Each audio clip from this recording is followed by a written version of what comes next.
Então, antes da gente começar a monitoria, só uns avisos rápidos. A prova que você vai ser dupla, como o secretário tem preparado para vocês.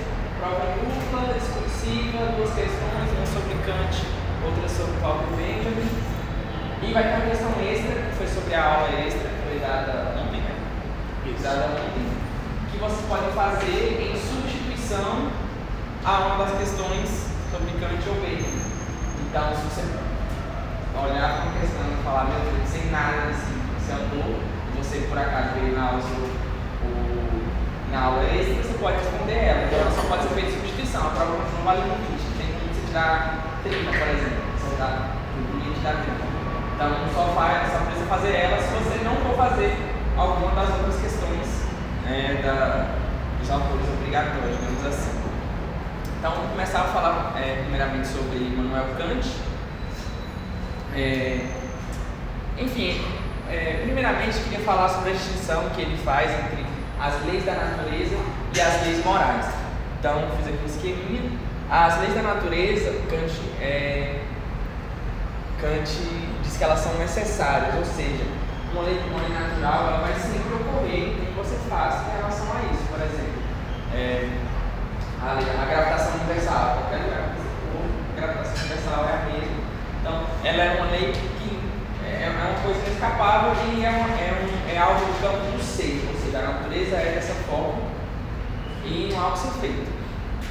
E essas leis da natureza, elas são aprendidas pela experiência, ou seja, nós conhecemos elas através da experiência. Qualquer pessoa que quiser pode agora mesmo verificar a veracidade da lei da ação e reação de Newton, só que você só calma uma coisa e você consegue para ver exatamente, você vai precisar fazer os cálculos, mas enfim, são leis que elas são aprendidas pela experiência, realmente foram feitas experiências, a gente denomina assim, experiências para conseguir chegar até elas, para conseguir descobri-las. E elas podem ser conhecidas de tal forma que, por exemplo, Isaac Newton descobriu as famosas leis de Newton, as leis do movimento, e não tem nenhuma chance de você fazer um experimento hoje e dar errado. Então, as leis da natureza, elas são, portanto, universais. Elas sempre vão ser a mesma coisa. Você tem descoberto de direito, a lei da natureza, ela é a mesma em todo lugar. As leis morais, elas são diferentes. Elas estão no campo do dever de ser. E as leis morais são a priori, ou seja, você não pode chegar a uma lei moral, você não pode descobrir uma lei moral através da experiência. Não tem como. Qualquer lei moral que você derive da experiência, você não vai estar conseguindo realmente uma lei moral. E aqui a gente pode dar um exemplo com teorias que buscam dizer o que é certo e o que é errado, buscam fundamentar uma ação ética a partir da felicidade, por exemplo. Só que a felicidade é algo que só pode ser aprendido pela experiência, ok? Então, se você derivar uma lei moral, não, o certo é o que deixa as pessoas felizes, mas a felicidade, a alegria, você só sabe que traz felicidade, traz alegria através da experiência. Uma pessoa pode ficar alegre com uma coisa, outra pessoa pode ficar alegre com outra, ou seja, sei lá, eu gosto de jogar dominó, acho muito legal, jogar 4 pessoas, jogar dominó. Tem gente que acha chato, não fica feliz. Então, é algo que depende da experiência, portanto não serve para fundamentar as leis morais. Então, Kant fala que as leis morais elas são a priori, ou seja, elas só podem ser descobertas pela razão. E elas estão no campo da autonomia, ou seja, não é uma lei que está simplesmente posta e você tem que se conformar com ela necessariamente. Elas não são necessárias. Ao contrário da lei da natureza, você não pode fugir, não tem o que você faça. Você está sempre em conformidade com a lei da natureza. Tem a gravitação, mas eu consigo voar, sim, mas usando as leis da natureza, enfim, aplicando as leis da natureza. As leis morais não, elas estão no campo da autonomia, ou seja, para seguir uma lei moral, você mesmo tem que fazer um exercício de se autolegislar, de querer seguir a lei moral e agir segundo isso, ou seja, ela está no campo da sua autonomia, da sua capacidade de autolegislação. Ainda que as leis morais sejam sempre as mesmas, mas, até porque elas são universais, mas você só se adequa a elas se você quiser. Não são leis necessárias, apesar de que elas são universais, mas elas não são necessárias. Se você quiser agir de forma imoral, você pode, você consegue. E, porque como eu havia dito, as leis morais elas são universais. Então, no Kant não existe aquela coisa de o certo é o que faz de maneira alguma. As leis morais elas são universais, o que é certo aqui é certo em qualquer lugar. E elas também, ao contrário das leis da natureza, elas independem da experiência. Então, uma ação, seja ética, ela continua sendo uma ação ética, ainda que ninguém pratique ela. Então, você nunca viu alguém fazendo tal coisa, não quer dizer que aquilo não seja uma lei moral, não importa. Se você já viu, se as pessoas seguem ou não, ela vai continuar sendo uma lei moral, porque ela depende da experiência. Somente pelo simples exercício da razão, você conseguiria chegar até ela. Não precisa você ter visto alguém fazer, não precisa nenhuma experiência. E disso fala também da liberdade, que para Kant é um conceito racional puro. Assim como a liberdade é algo também a priori, não pode ser provado através da experiência. Então, para Kant, nós somos seres livres, e é justamente por isso que nós podemos exercer a moralidade, né? Para Kant, nós somos seres livres, e a liberdade ela tem duas dimensões, digamos assim. Uma dimensão negativa, que significa que nós não somos determinados pelos impulsos, simplesmente. Ou seja, nós somos o tempo inteiro afetados por impulsos, nós somos o tempo inteiro afetados por estímulos, mas nós podemos contrariar esses estímulos, como seguindo a lei moral. Então, Kant não vai negar que os estímulos, os impulsos exercem uma grande influência sobre nós, mas os estímulos e as influências não nos determinam. Acho que até quando estava tendo a aula, uma colega que vocês falou levantou um ponto na teoria de determinismo causal, segundo o qual a gente teria livre-arbítrio, mas para Kant a gente tem. Para Kant, por mais que seja onde você nasce, vai influenciar você, as oportunidades que você vai ter, a forma como você foi tratado na infância, tudo mais. Mas para Kant, isso não te determina, você ainda pode representar para você mesmo a lei moral e segui-la. Então a gente passa para a dimensão positiva da liberdade, que é a autonomia. Então a gente está falando aqui de autonomia. Autonomia é a capacidade da razão pura de ser prática, ou seja, a capacidade que a razão pura tem de prescrever a forma como você vai agir. Então, através da razão pura, você pode chegar às leis morais, conhecer as leis morais e se autolegislar, se orientar a partir delas. Então, o ser humano é livre no sentido positivo, porque ele é capaz de representar para si a lei moral. Ou seja, quando você está numa situação em que você pode agir de forma moral e imoral, né? Você, ainda que você não haja de forma moral, mas você pode, se você parar para pensar, você pode chegar à conclusão, não, isso aqui é o certo, ainda que você não faça. Você tem essa capacidade, para que todos nós temos essa capacidade de representar para nós mesmos a lei moral e agir segundo ela, ou seja, fazer uma autolegislação. Então você mesmo vai escrever a forma como você vai agir. Então, enfim, só para dar um exemplo para ficar mais concreto, como eu havia falado, para o Kant as leis morais são a priori. Então, você através da razão consegue saber quais são elas. E Kant tem um imperativo categórico, que é algo como uma forma para você saber como se orientar, né? Então, age de tal forma que a máxima que orienta sua ação possa ser transformada em lei universal. Então, quando você se depara com a ação ou com a possibilidade de escolha, certo? E você vai agir, você tem que pensar, não, se o princípio que orienta a minha ação fosse transformado, ele poderia ser transformado em lei universal se eu fosse criar uma lei aqui agora, para a humanidade inteira seguir. Isso funcionaria? Isso seria certo? Então, sei lá, está no ônibus e chega uma idosa, o ônibus está lotado, todo mundo sentado, está cansado, já foi terrível. Você está sentado, chega uma idosa no ônibus. Aí você tem que decidir, você vai levantar ou não? Então, pensando na fórmula mais, tal forma que a máxima tradução possa se transformar em número universal, você pensa, não, se as pessoas, por puro capricho, não ajudassem as pessoas vulneráveis, isso não pode se transformar em número universal.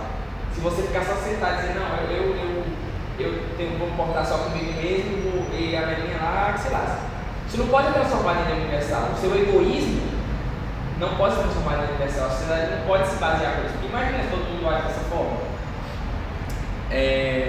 E aí tem outro ponto interessante da lei moral. Ela aparece para a gente como um dever. Então, não importa primeiro, voltando, a lei moral ela aparece como um dever, certo? Então, não basta você só fazer aquilo que seria certo.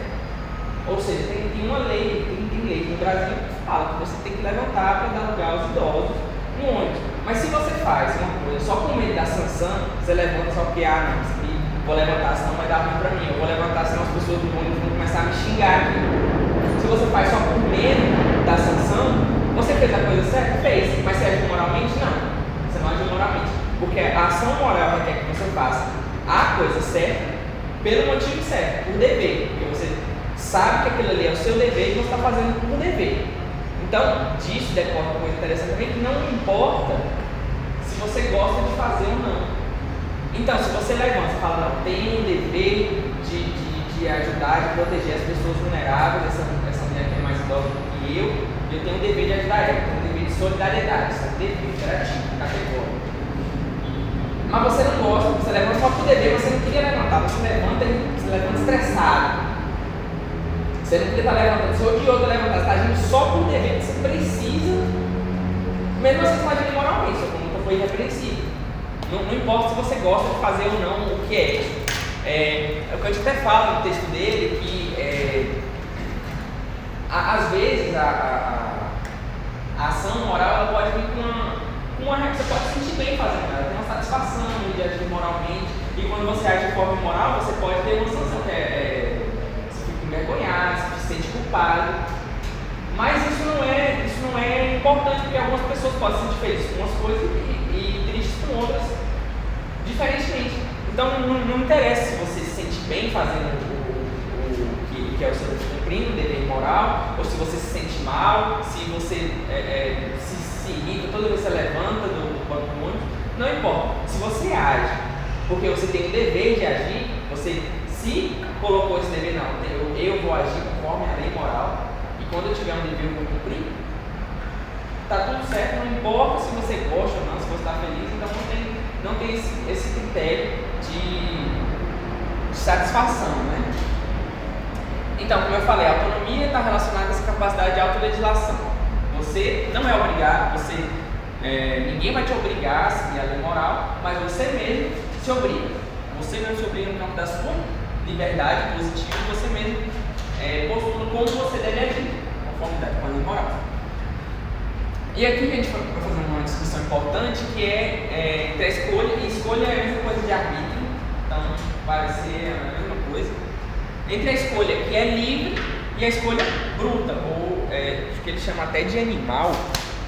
Espera aí, só conferir. Arbítrio animal, o arbítrio bruto. Essa palavra animal é interessante. Então quando você está diante de escolha e você escolhe somente a partir dos seus próprios impulsos, dos seus próprios desejos, você, apesar de parecer, de sentir assim no dia a dia, você não está fazendo uma escolha livre. Então, por exemplo, se eu saio daqui e vou no supermercado, ali, descer na Guarujá, comprar um refrigerante. Estou com sede, vou lá comprar um refrigerante. Tem lá duas opções, tem uma Coca e tem um Guaraná. Eu não vou escolher a Coca. Essa escolha minha não foi escolha livre, eu estou escolhendo aquilo que melhor vai satisfazer os meus desejos. Não é escolha livre, estou sendo simplesmente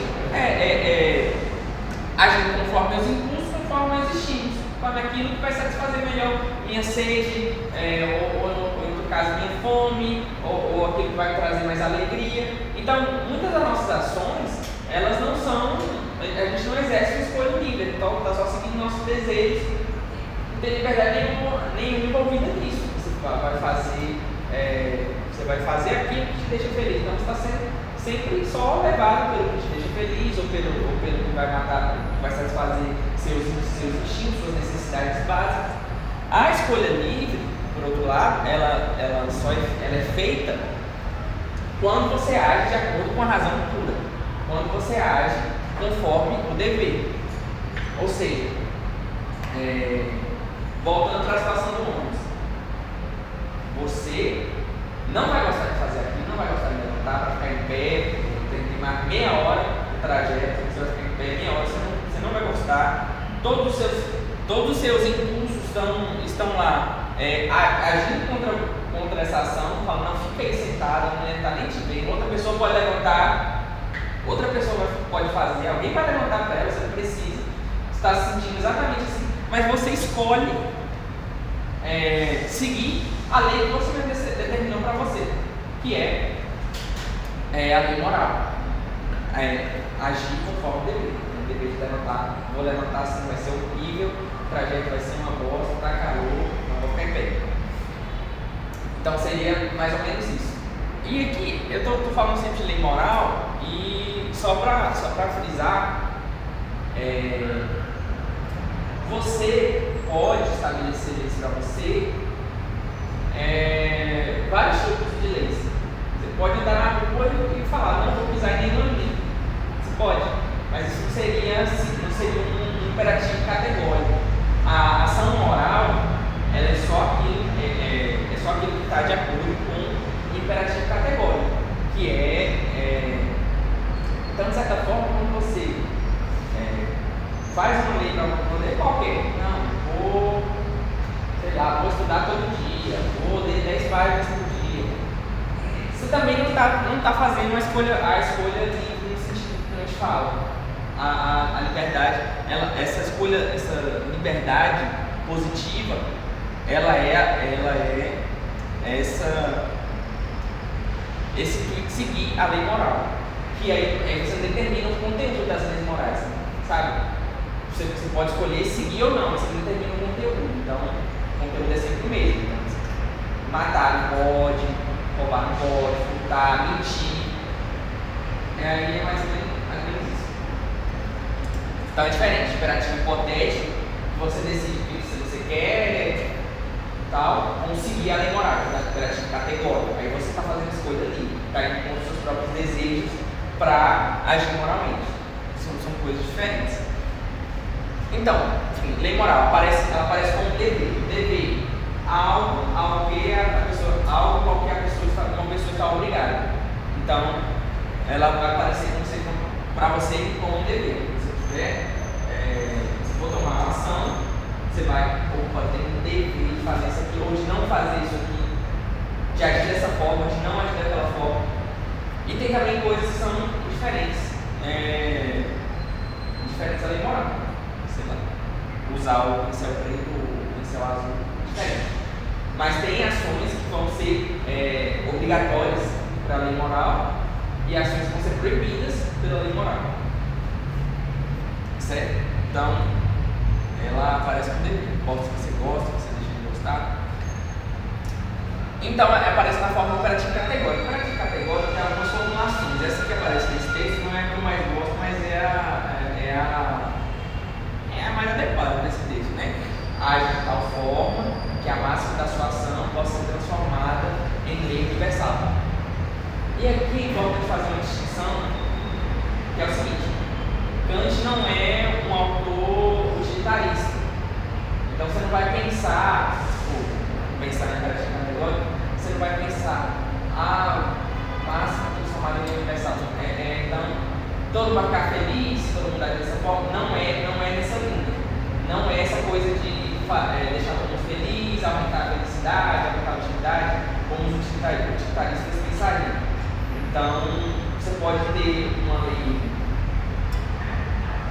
pode ter o imperativo categórico, ele pode descrever coisas que, muito pelo contrário, vão causar muito sofrimento para você e para os outros.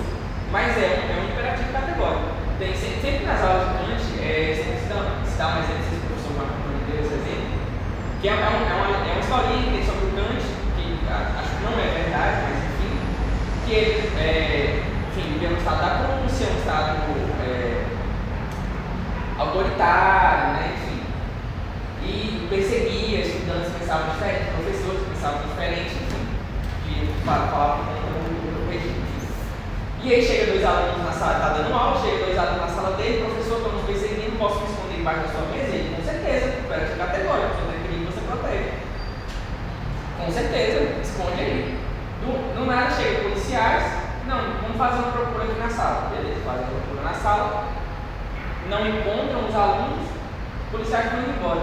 Aí o policial aprendeu a perguntar para o Kant, você viu aluno tal e tal? Ele, com certeza, então viu. Porque imperativo categórico proíbe você de mentir, proibiria você de mentir. Então, o imperativo categórico não importa essa questão da felicidade, mas sim você respeitar a liberdade, a autonomia de cada um, está muito ligado com isso.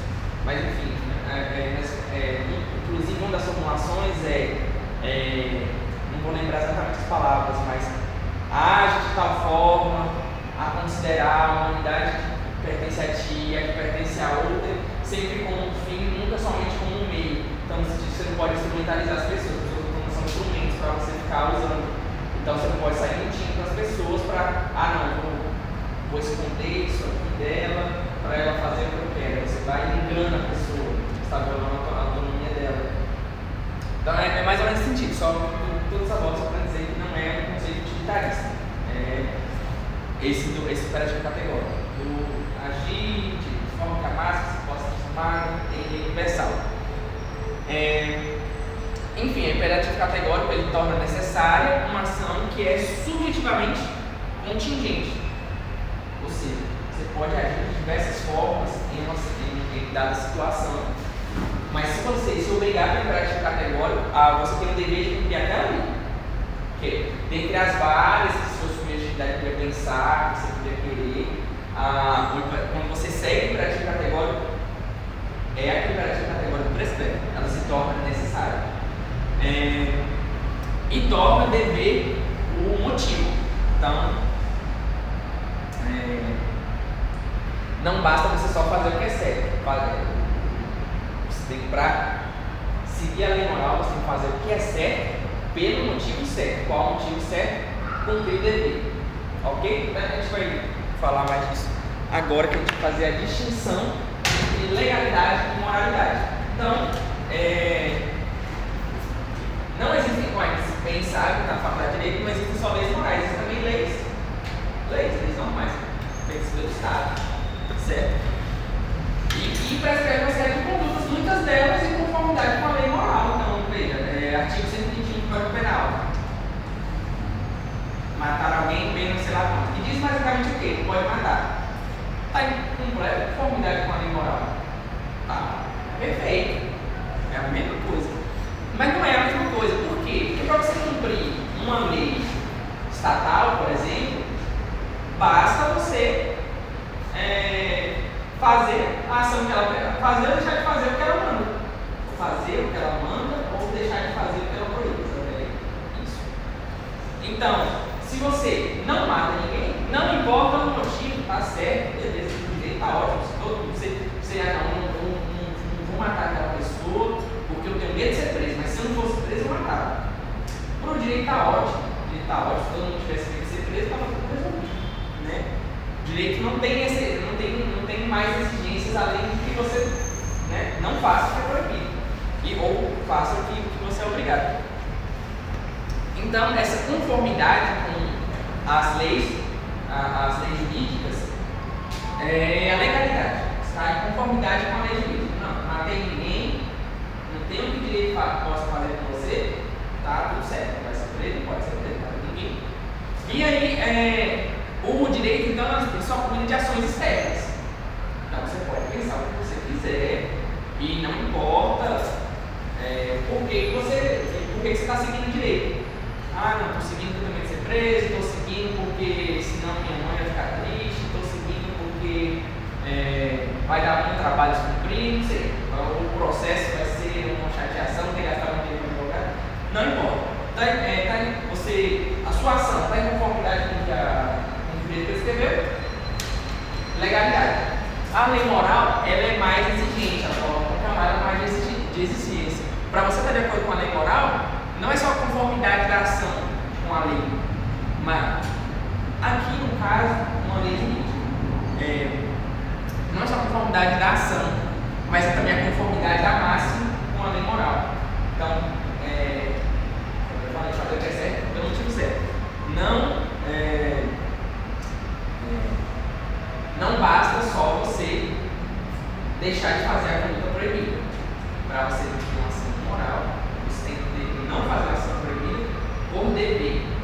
Por dever. Você não vai fazer porque fazer isso aí não é certo. Então, na ação moral, a ideia de dever é também um motivo da ação. Então, aqui você pode fazer esse dever de cumprir, ele é introjetado. Ela orienta a sua ação. Tem que seguir a norma. Tem que seguir a norma moral. Então, e a máxima é o princípio subjetivo que orienta uma ação. Então, basicamente é o princípio pelo qual você está fazendo. Sei lá. Não. Imagina a pessoa que estuda numa faculdade, sei lá, faculdade particular. A pessoa fala, não vou matar a aula hoje. Por quê? Qual a máxima da ação? Não vou dispensar dinheiro dos meus pais. Meus pais não pagam na faculdade. Isso não é sério. Seria uma máxima, o princípio de orientação. Essa ação particular vai ter um princípio, que é a máxima que vai orientar ela. Então, por exemplo, no caso da pessoa idosa que chega no ônibus, não tem dever de solidariedade com as pessoas vulneráveis. Então, coisa geral que orienta aquela obrigação específica. Alguma dúvida, gente, sobre Kant, sobre esse conteúdo? Como você falou que a lei moral torna necessária uma ação, não se confunde com a necessidade da lei da natureza? Não. Como é que eu explico? A lei da natureza, porque você pode, deixar de seguir a lei moral quando você quiser. A lei da natureza a lei da natureza é inescapável. Não tem que você, não tem que você possa fazer. Ela é algo do campo do ser. É assim. Tem a gravidade e é desse jeito. Aqui nessa questão de tornar necessária uma ação que é subjetivamente contingente, é no sentido de que se adequar a ele é necessário tal assim, dentre as várias possíveis. E quando você se vincula, então você está vinculado. Você fala, não, vou agir conforme o dever, conforme o imperativo categórico. Você, se tiver, você vai ter uma única, a que é necessária é aquela, para se cumprir o dever. Entendeu? É mais nesse sentido. De que ela prescreve uma só. A conformidade com o imperativo categórico. E na lei natural é porque é inescapável. Inescapável, em todo lugar vai ser assim. Mais alguma dúvida, gente? Então, sobre Kant é isso. Alguém tem alguma pergunta, gente, sobre Kant?